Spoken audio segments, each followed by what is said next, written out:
Bon après-midi, mesdames et messieurs. Ravi de vous retrouver dans cette nouvelle édition de notre journal campé en langue française que j'ai le plaisir de vous présenter durant les prochaines minutes. Tout de suite, les principaux titres.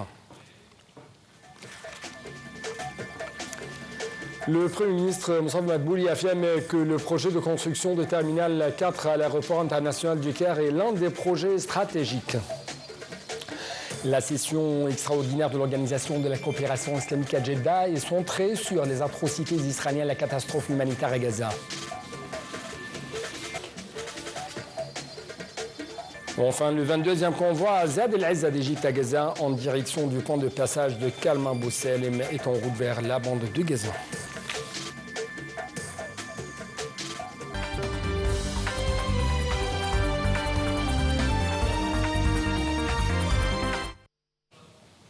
Le journal en détail, le Premier ministre Dr Moustapha Madbouli a affirmé que le projet de construction du terminal 4 à l'aéroport international du Caire est l'un des projets stratégiques qui entraîneront une transformation qualitative au niveau des services et de l'infrastructure à l'aéroport.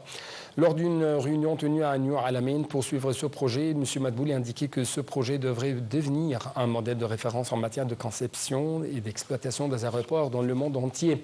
Au cours de la réunion, le ministre de l'Aviation civile, Samah Hanafi, a abordé les spécifications techniques et opérationnelles du projet de terminal 4 à l'aéroport du Caire. Il a précisé que ce projet inclut la construction d'un terminal de passagers d'une capacité de moins 30 millions de passagers par an, levant ainsi à 60 millions de passagers par an la capacité de l'aéroport. L'autorité nationale des élections, présidée par le conseiller Hazem Badawi, a annoncé que le second tour des élections sénatoriales commence aujourd'hui à l'étranger et doit durer pendant 2 jours conformément au calendrier déjà fixé. Dans un communiqué, l'autorité a annoncé que le second tour en Égypte aura lieu le mardi et le mercredi dans les gouvernorats de Gharbia, Ismaïlia, Bani Souef, Luxor et Wadi el-Gadid. L'autorité a d'autre part précisé qu'à l'étranger, le vote aura lieu dans quelques 136 bureaux de vote dans 117 pays à travers le monde et il sera supervisé par les ambassadeurs et les diplomates égyptiens dans ces pays. Le premier pays où commencera le vote sera la Nouvelle-Zélande.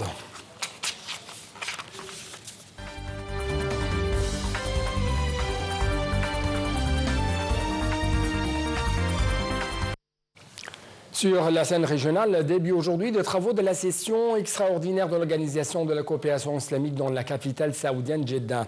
La réunion était centrée sur les atrocités israéliennes, la catastrophe humanitaire dans la bande de Gaza. Au cours de cette réunion, le secrétaire général de l'organisation, Hussein Ibrahim Taha, a dénoncé la guerre israélienne sans précédent contre Gaza. Il a affirmé qu'Israël doit être tenu responsable de ces crimes. Il a d'autre part souligné la nécessité de mettre fin immédiatement à la guerre à Gaza et de tenir la conférence de la reconstruction de Gaza prévue au Caire.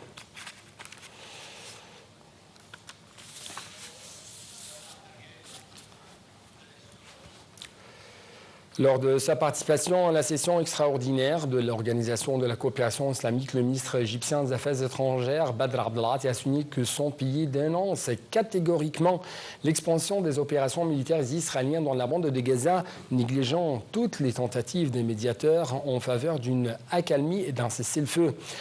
M. Abdelghati a d'autre part évoqué les efforts que déploie l'Égypte pour soutenir le peuple palestinien, précisant que l'Égypte a déjà, elle seule, envoyé 70% des aides humanitaires acheminées aux Palestiniens dans la bande de Gaza. Il a de même affirmé que l'Égypte poursuivrait ses efforts intensifs pour le peuple palestinien, pour que le peuple palestinien obtienne ses droits légitimes et crée son État indépendant ayant Jérusalem-Est pour capitale. Il a par ailleurs réitéré la position de l'Égypte hostile ou qui s'oppose à toutes les tentatives visant à déplacer les Palestiniens hors de leur territoire. En marge de la réunion extraordinaire de l'Organisation de la coopération islamique, le chef de la diplomatie, Dr Badr Abdelghati, s'est entretenu avec son homologue iranien Abbas Araghchi de la situation prévalente dans la bande de Gaza.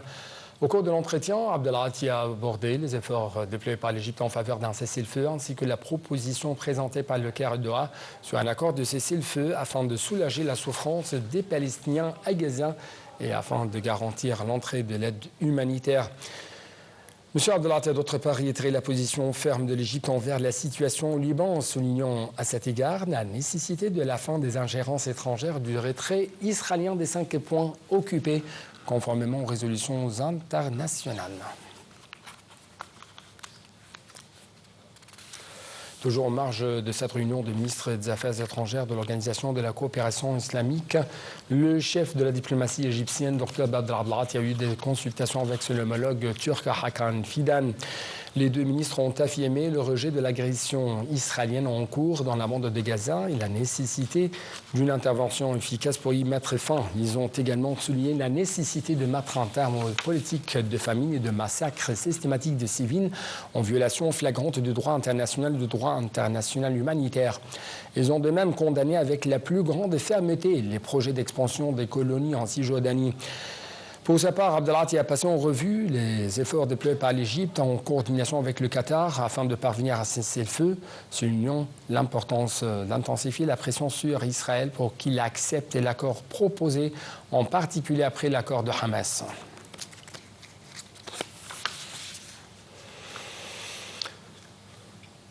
Sur le terrain, le 22e convoi Ziad el-Izza d'Égypte à Gaza, géré par le Croissant Rouge égyptien en direction du point de passage de Karm Abou Salem, est en route vers la bande de Gaza. L'entrée des camions d'aide humanitaire ou de secours dans l'enclave avait repris hier après une interruption de 2 jours en raison des jours fériés de vendredi et de samedi.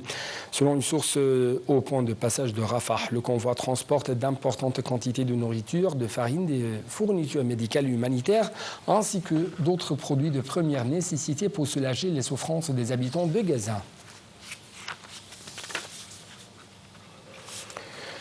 De sa part, la défense civile de la bande de Gaza a annoncé aujourd'hui que 15 personnes, dont 4 journalistes et un membre de la défense civile, avaient été tués dans des agressions, des frappes israéliennes sur un hôpital du sud du territoire palestinien.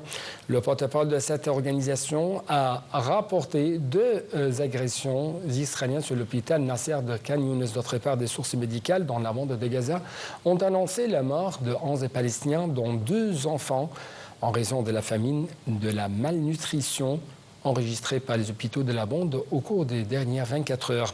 Selon des sources médicales, le nombre total des victimes de la famine et de la malnutrition s'élève à 3000 martyrs, dont 117 enfants. Il est à noter que la crise humanitaire dans la bande de Gaza continue de s'aggraver à la lumière du blocus et du manque de nourriture et de fournitures médicales, alors que la grave famine se super. Le Conseil de sécurité doit voter aujourd'hui sur une éventuelle propagation du mandat de la force de maintien de la paix de l'ONU dans le sud du Liban, FINUL, une prolongation d'1 an voulue par la France et Beyrouth, mais à laquelle les États-Unis et Israël sont hostiles.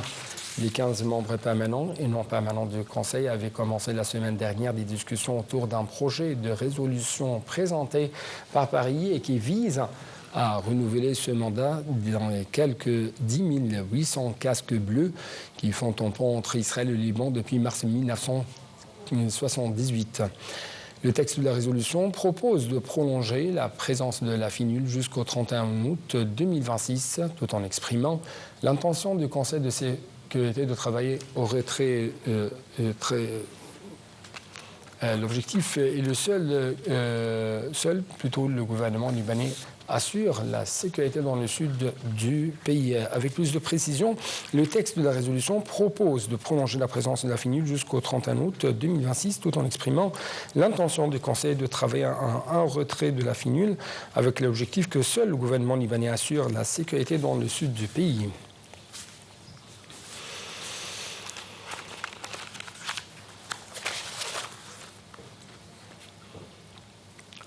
L'armée de l'air de l'occupation israélienne a bombardé hier des sites de Houthi à Sanaa, faisant 6 morts et 86 blessés, une semaine après des raids similaires sur la capitale yéménite. Les détails dans ce compte rendu.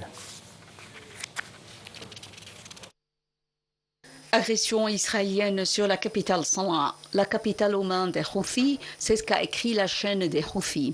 Plusieurs frappes ont visé une station de la compagnie pétrolière rue Sétine et une centrale électrique dans le sud de Sanaa, déjà bombardée par Israël il y a une semaine.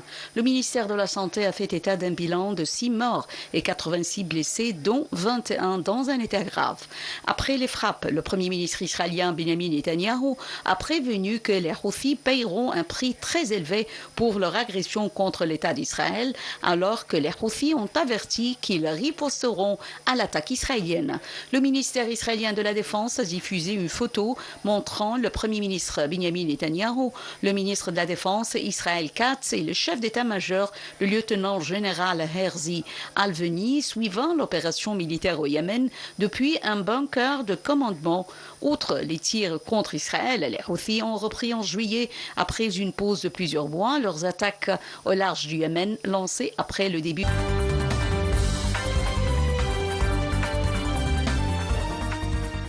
Dans notre rubrique économique, le Royaume-Uni, la France, l'Allemagne, l'Italie, l'Espagne, mais aussi les Pays-Bas suspendent leurs services à partir de la semaine prochaine en raison des incertitudes entourant de nouvelles règles douanières introduites par l'administration Trump. Les explications dans ce commentaire. Une conséquence du durcissement des règles douanières américaines. Plusieurs pays européens suspendent l'envoi de colis à destination des États-Unis après que le président américain Donald Trump a supprimé le mois dernier une exonération fiscale sur les biens importés d'une valeur inférieure à 800 $. Cela signifie qu'à partir du 29 août, une taxe s'appliquera dès le premier dollar. La Maison-Blanche a déclaré qu'elle visait à lutter contre les pratiques illégales et abusives telles que l'importation de drogue aux États-Unis. Les lettres et les cadeaux entre particuliers d'une valeur inférieure à 100 $ seront maintenus, n'étant pas concernés par cette taxe. Le Royaume-Uni, la France, l'Allemagne, l'Italie, l'Espagne et les Pays-Bas interrompront leurs services à partir de la semaine prochaine, tandis que la Belgique a déjà cessé d'expédier des colis vers les États-Unis vendredi. Ce changement de réglementation aura un impact significatif sur le commerce électronique transatlantique, en particulier pour les petites et moyennes entreprises qui exportent des produits de faible valeur vers les États-Unis. La suppression des exonérations fiscales signifie que tous les colis commerciaux seront soumis aux tarifs correspondants en fonction de l'origine et de la valeur du produit à compter du 29 août.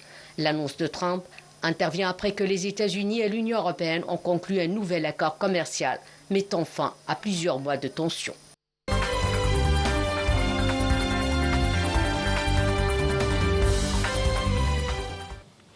Clôturons donc cette édition par les météos. Des dizaines de milliers d'habitants ont été évacués aujourd'hui des régions côtières du Vietnam au moment où le typhon Kajiki s'apprête à toucher la région centrale du pays avec des vents de près de 160 km/h. Un commentaire.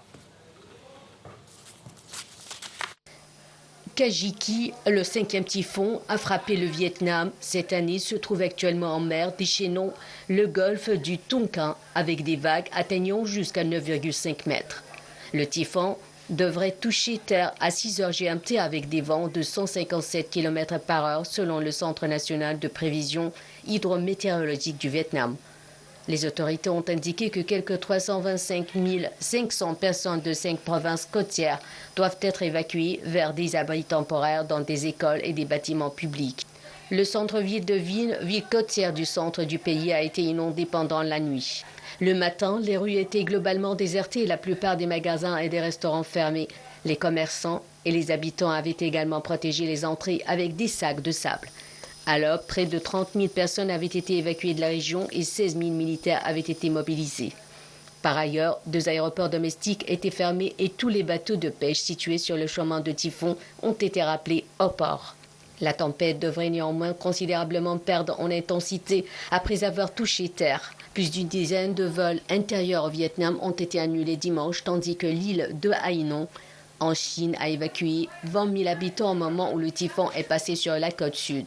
Le Vietnam a subi une perte de 3,3 milliards de $ en septembre dernier en raison du typhon Yagi qui a balayé le nord du pays et causé des centaines de morts. Donc, c'était tout pour cette édition de notre Journal complet en langue française. Merci beaucoup pour votre attention. Toujours bon suite de nos programmes sur votre deuxième chaîne nationale. Au revoir.